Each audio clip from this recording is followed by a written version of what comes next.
ইসলাম আসার আগে নারীদের অবস্থা কেমন ছিল জানেন? কন্যা সন্তান জন্ম নিলে মানুষ লজ্জা পেত। নারীকে মুক্তার সাথে তুলনা কেন করা হয়েছে? ইসলাম নারীদের যে সম্মান দিয়েছে জানলে অবাক হবেন। আজকে আমি আপনাদের নারীর প্রকৃত মর্যাদা নিয়ে এমন কিছু গুরুত্বপূর্ণ কথা শোনাবো, যা শুনলে হয়তো আপনার চিন্তাধারা বদলে যাবে। ভিডিওটি না টেনে সম্পূর্ণ দেখতে থাকুন, কারণ ইসলাম নারীকে কতটা সম্মান ও মর্যাদা দিয়েছে। আর এই ইসলামই নারীকে দিয়েছে সম্মান ও মর্যাদা। একমাত্র মনোনীত দিন হলো ইসলাম। নারী হলো আল্লাহর এক বিশেষ নিয়ামত।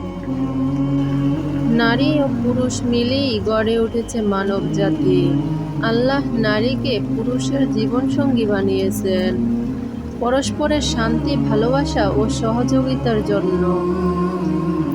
তারা তোমাদের পোশাক আর তোমরা তাদের পোশাক। সুবহানাল্লাহ, কি সুন্দর উপমা!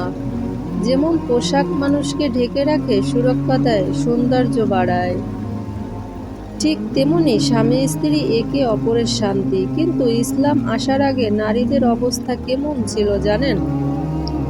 তখন নারীদেরকে মানুষ হিসেবেও গণ্য করা হতো না, তাদেরকে ভোগের বস্তু ভাবা হতো, বাজারের পণ্যের মতো ব্যবহার করা হতো। কন্যা সন্তান জন্ম নিলে মানুষ লজ্জা পেত, এমনকি নিষ্পাপ কন্যাদের জীবন্ত কবর পর্যন্ত দেওয়া হতো। ভাবা যায় কত ভয়ঙ্কর ছিল সেই যুগ। কিন্তু ইসলাম এসে এই অন্ধকার দূর করেছে। ইসলাম বলেছে কন্যা সন্তান রহমত।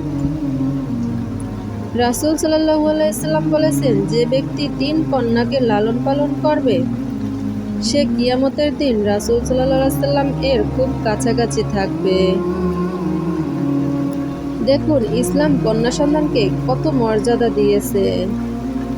ইসলাম শুধু কন্যা হিসেবেই নয়, মা হিসেবেও নারীকে সর্বোচ্চ সম্মান দিয়েছেন। কুরআনে আল্লাহ বলেন মা বাবার সাথে সদ্ব্যবহার করতে, এমনকি উফ শব্দটিও বলতে নিষেধ করেছেন।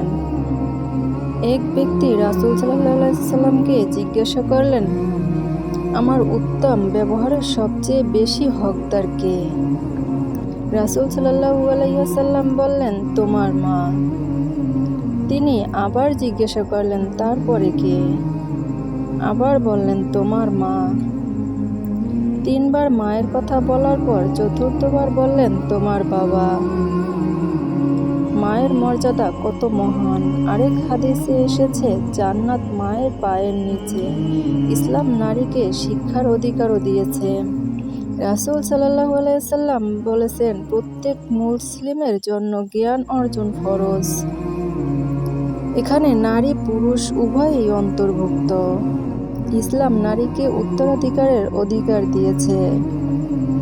যেখানে আগে নারীরা সম্পদ থেকে বঞ্চিত হতো, সেখানে ইসলাম তাদের নির্ধারিত অংশ নিশ্চিত করেছে। ইসলাম নারীদের অর্থ উপার্জনের অধিকারও দিয়েছে, কিন্তু পর্দা বজায় রেখে হালালভাবে কাজ করার অনুমতি দিয়েছে। ইসলাম বিধবা ও তালাকপ্রাপ্ত নারীদেরও সম্মান ও পূর্ণ বিবাহের অধিকার দিয়েছে। কারণ ইসলাম চায় না কোনো নারী অসহায় হয়ে থাকুক। যেমন মূল্যবান মুক্তা যত্ন করে সংরক্ষণ করা হয়, তেমনি ইসলামও নারীকে সম্মান রক্ষা করতে চায়। কিন্তু দুঃখের বিষয়, আজ অনেক মুসলিম নারী পশ্চিমা সংস্কৃতির মোহে পড়ে নিজেদের মর্যাদা ভুলে যাচ্ছেন।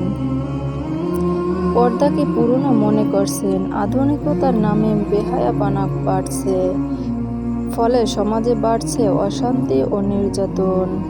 তাই আসুন আমরা কুরআন ও সুন্নাহ পথে ফিরে আসি, নিজেদের সম্মান রক্ষা করি, ইসলামের সুন্দর জীবন ব্যবস্থা অনুসরণ করি।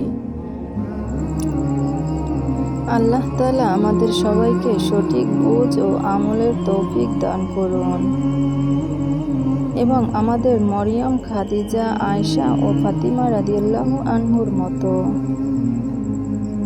নেককার নারীদের আদর্শ অনুসরণ করার তৌফিক দিন। আমিন। ভিডিওটি ভালো লাগলে চ্যানেলটি সাবস্ক্রাইব করে আমাদের পাশে থাকবেন। সবাইকে ধন্যবাদ।